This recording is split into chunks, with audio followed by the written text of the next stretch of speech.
Hola hermanos y hermanas, la paz del Señor esté con ustedes. Aquí junto a mi esposa y mis hijos, pues les mandamos un saludo de paz y de bendición. Hoy vamos a compartir el último mensaje relacionado con la virtud teologal de la caridad. Todo lo vamos a hacer en el nombre del Padre y del Hijo y del Espíritu Santo. Amén. Bueno, para concluir esta serie de mensajes relacionados a la virtud teologal de la caridad, vamos a leer el Evangelio según San Mateo, capítulo 22, versículos 36 al 40. Maestro, ¿cuál es el mandamiento más importante de la ley? Jesús le dijo: ama al Señor tu Dios con todo tu corazón, con toda tu alma y con toda tu mente. Este es el más importante y el primero de los mandamientos. Y el segundo es parecido a este. Dice: ama a tu prójimo como a ti mismo.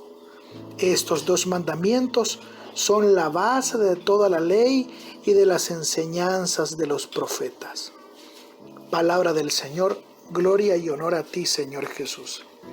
Queridos hermanos, como hemos comprendido, vemos en este texto bíblico la caridad enfocada en dos direcciones. Ama al Señor tu Dios.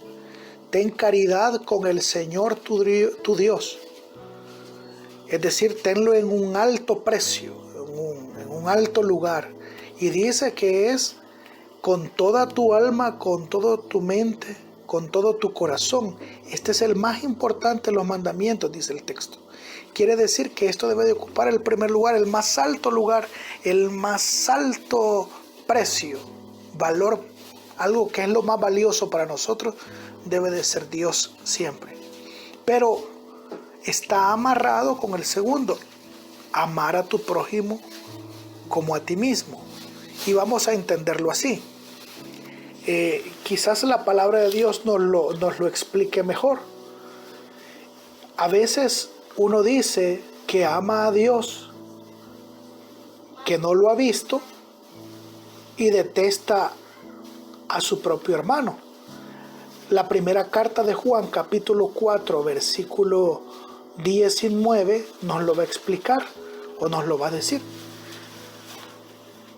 Dice el texto: nosotros amamos porque Él nos amó primero. Es decir, Él nos enseña a amar. Él tiene caridad con nosotros. Él tiene misericordia con nosotros. Él ve nuestra miseria, nos levanta, nos saca, porque Él sabe de qué estamos hechos. Él sabe el valor que nosotros tenemos porque somos criatura de sus manos. Es un valor, es algo, el precio que tenemos es porque somos hechura de sus manos. Entonces Él quiere rescatar su obra. Algo así como cuando usted hace algo, una obra en su casa, y cuando la quieren botar le dicen: no la boten, es que tiene un valor sentimental, dice uno. ¿Por qué? Es que eso fue algo que mi papá me hizo a mí cuando yo estaba chiquito, o fue algo que yo hice para mi hijo o para mi hija. Es decir, nosotros le asignamos el valor. Y Dios nos ha asignado a nosotros un valor porque Él nos amó primero. Luego dice el versículo 20 del capítulo 4 de la primera carta de San Juan: si alguno dice yo amo a Dios y al mismo tiempo odia a su hermano, es un mentiroso. Pues si uno no ama a su hermano a quien ve, tampoco puede amar a Dios a quien no ve. Jesucristo nos ha dado este mandamiento, va a decir el evangelista San Juan, el discípulo amado, que el que ama a Dios ame también a su hermano. Hay una cantidad de versiones de este versículo o de esta forma de Jesús de unir el primer mandamiento de la ley de Dios, amar a Dios sobre todas las cosas, con el amor al prójimo, que es sorprendente. Ahí es donde uno va entendiendo el Evangelio según San Juan que leímos, que todo se resume en que el que recibió caridad de Dios debe de dar caridad a su prójimo.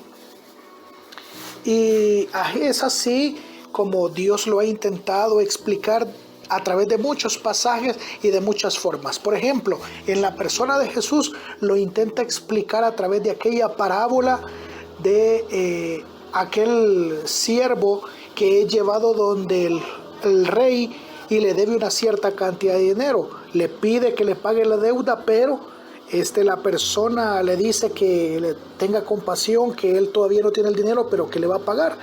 Viene el rey y le perdona la deuda. Entonces, al salir de la reunión con el rey, esta persona comienza a reclamarle la deuda a otro que le debe, y no solo lo reclama, sino que lo toma y lo mete preso para que le pague. Cuando el rey se da cuenta de lo que este servidor ha hecho con otro, entonces lo manda a llamar y a él le hace justicia y lo mete preso y le quita todo lo que tiene. ¿Por qué? Porque no tuvo caridad, no tuvo amor, no tuvo misericordia, no tuvo comprensión, no tuvo generosidad con la otra persona. Ven cómo la palabra caridad es la fuente de todo. No solamente la palabra, la acción de caridad. Es decir, el que da amor, el que es consciente del amor que ha recibido, se vuelve caritativo. Pero aquel que solo recibe caridad, pero no se mueve a imitar esa caridad que han tenido con él, entonces recibe el más grande castigo. Por eso hemos dicho en alguna medida en otros mensajes que misericordia está unida a justicia. ¿Por qué? Porque ¿hasta dónde voy a ser justo? La medida de la justicia es la misericordia. ¿Seré tan misericordioso con el propósito de hacer justicia a la persona que ha fallado por pobreza interior, por pobreza de mente, de alma? Tendré misericordia. Pero cuando la persona abusa de la misericordia, entonces se le aplica toda la justicia, todo el peso de la justicia. Es bíblico, hermanos, es una parábola de Jesús.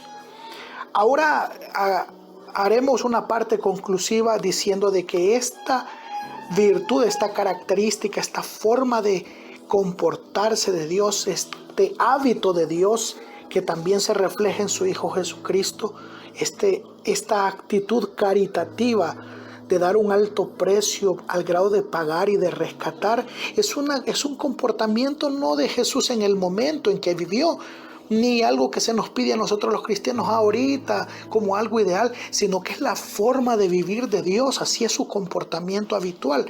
Y vamos a rápidamente hacer un viaje por la historia de Dios con la humanidad. Ejemplo, Adán y Eva le fallan al Señor. En un acto de caridad, de doble porción de amor, de generosidad, cuando el hombre ha bajado, ha perdido su valor, como que si estuviéramos en la bolsa de valores, el precio del hombre y de la mujer cayó a lo más bajo, viene Dios y decide pagar por su rescate un alto precio. Si ellos tienen que salir del paraíso, pero Dios desde ese momento comienza a trabajar en un plan de rescate, como van a decir la gente que trabaja en finanzas, un plan de rescate financiero, cómo rescatar la inversión que una vez se hizo. Dios comienza a trabajar y lo primero que hace es, dentro de toda la humanidad, busca un hombre que pueda creer, un hombre de fe, un hombre que pueda creer que pueden hacerse en él grandes cosas, sin explicarle todo lo que va a hacer a lo largo de la humanidad.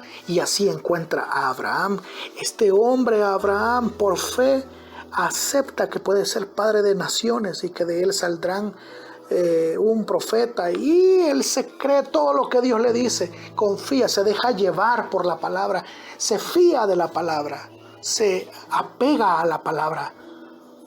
Y entonces de él surge un vástago, un hijo llamado Isaac, y luego de Isaac nace Jacob, y de esto se va a hacer, de Abraham se hacen muchas naciones, todos los árabes son hijos de Abraham.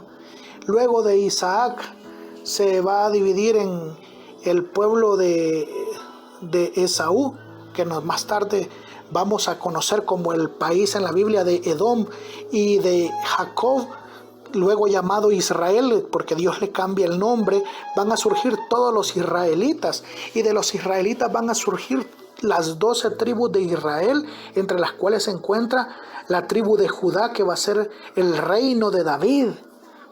Y de ahí van a venir reyes, van a venir profetas, y de este reino judío, el reino de Judá, va a surgir Jesús, porque Jesús era judío, era de la tribu de Judá. Y de los judíos nos va a venir a nosotros el cumplimiento de la promesa de aquel rey que va a reinar para siempre, que va a gobernar eternamente con justicia, un príncipe de paz, ese es Jesucristo. Y cuando Cristo se dé como sacrificio, como ofrenda, entonces Él traerá la reconciliación, va a cubrir los pecados del pueblo.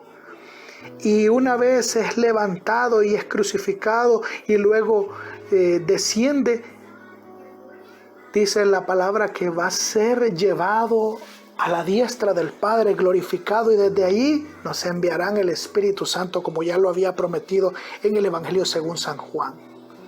Qué maravilloso, hermanos. Ese Espíritu Santo, por el Espíritu Santo recibimos el amor de Dios, la caridad. Va a decir la carta de San Pablo a los Romanos capítulo 5 versículo 5, recibimos ese amor de Dios, esa caridad que es derramada sobre nosotros por el Espíritu Santo, hermano. Y por ese espíritu, por ese ánimo, por ese sentir de Dios, por ese actuar de Dios, todos los ánimos, toda la voluntad, toda la forma de ser de Dios se adentró en Cristo y se adentra por acción del Espíritu Santo, por el bautismo en nosotros. Nosotros tenemos el poder, la capacidad de actuar como actuó Cristo. La persona humana de Cristo actuó con todas esas virtudes y nosotros también lo podemos hacer.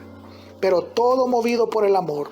Por eso es que en la primera carta a los Corintios, capítulo 13, nos va a decir que si yo todo eso lo hiciera para gloriarme, si yo todo eso lo hiciera para enorgullecerme, si diera mi propio cuerpo, si hasta muriera, pero lo hiciera con un propósito de obtener algo, pues de nada me sirve. Pero si yo lo hago por verdadero amor, por caridad real, que es un amor desinteresado, si yo lo hago de manera desinteresada, pero apasionada, y lo hago con un amor de unidad, amor filial, ágape, con un amor eros, se convierte en caridad.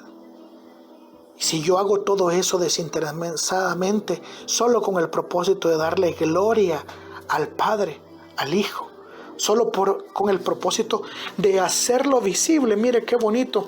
El Evangelio según San Juan dice en el capítulo 14, versículo 34. Les doy este mandamiento nuevo, que se amen los unos a los otros. Así como yo los amo a ustedes, así deben amarse ustedes los unos a los otros. Si se aman los unos a los otros, todo el mundo se dará cuenta de que son discípulos míos. Más adelante dirán, todo mundo creerá al ver cómo se aman. Y en los Hechos de los Apóstoles, así decía también. La gente se sorprendía porque decían, vean cómo se aman. Esto es lo que a nosotros nos hace falta, amarnos, aceptarnos, comprendernos, tolerarnos, soportarnos, pero a la vez animarnos, esforzarnos. Hermanos, hay que tener claro, el Espíritu Santo nos puede dar descanso en el espíritu, don de lenguas, profecía, discernimiento de espíritus. Nos puede dar un montón de carismas, dones, frutos. Pero a veces la gente solemos concentrarnos solo en aquellas cosas extraordinarias, la curación física. Pero sobre todo necesitamos la sanación, la curación de nuestra alma, de nuestro interior desordenado y dañado. Y eso solo puede pasar si nos dejamos abrazar por el amor, por la caridad de Dios. Cuando entendemos lo que es la caridad, ¿quién somos nosotros? Por mucho que el hombre se la pique, se crea, se engrandezca, el hombre y la mujer no somos nada. Y a la vez, por amor de Dios, somos todo. Y entonces ya no competimos entre nosotros, así como compiten los hermanos en la casa por el amor de papá y mamá. Nosotros sabemos que cada uno tiene su lugar y que somos parte del cuerpo místico de Cristo y que cada uno cumple una función y somos felices en la medida que complementamos a otros. en las comunidades, en la familia, en el trabajo. Nadie es mejor que nadie. Solo somos parte de un gran equipo de salvación. Un gran equipo que es la iglesia, que colabora. Unos predican, otros oran, unos tienen los carismas de sanación, otros tienen de enseñanza. En fin, cada quien cumple su rol, su papel, pero todos trabajando en armonía con tal de ser testigos para que la gente, cuando nos vea cómo nos colaborábamos unos a los otros, entonces pueda decir: miren cómo se aman, miren cómo permanecen unidos. La caridad entre nosotros es el centro, el culmen. De allí venimos y hacia eso vamos. Por caridad yo me vuelvo generoso. Por caridad yo me vuelvo benevolente, compasivo, misericordioso, atento, tierno, dócil. No soy terco ni necio.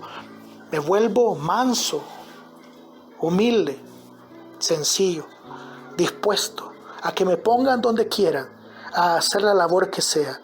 Porque ¿qué puede esperar uno más que simplemente servir a aquel que se ha dado todo para mí, que me ha ido a buscar a la inmundicia? Y si me vuelvo a ir, ya sea por debilidad, por fracaso, por curiosidad o simplemente porque me dio la gana, Él allá me va a buscar porque me ama, porque siempre me ha amado, porque desde la eternidad me ha buscado, porque desde el inicio planeó salvarme y toda la descendencia de Adán y Eva. Dios Padre, Hijo y Espíritu Santo, su único propósito es buscarle. Dice la palabra de Dios que Él no quiere que el hombre perezca, sino que todos se salven.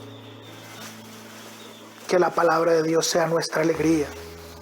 Que esa caridad, que ese amor integral, un amor apasionado, equilibrado, armonioso, un amor desinteresado, nos haga descubrir que ya no tenemos que ir por la vida viviendo de miseria de amor, de ir limosneando el amor. Mujeres siendo amantes a veces para disfrutar un poco de amor. Hombres a veces permitiéndose ser disminuidos, soportándole cosas a algo otras personas. También limosnas de amor. ¿Cuántas personas? Hijos que sufren cosas, limosnas de amor. Caridad. Caridad es el momento de la caridad. Que Dios les bendiga, hermanos. La paz del Señor con ustedes.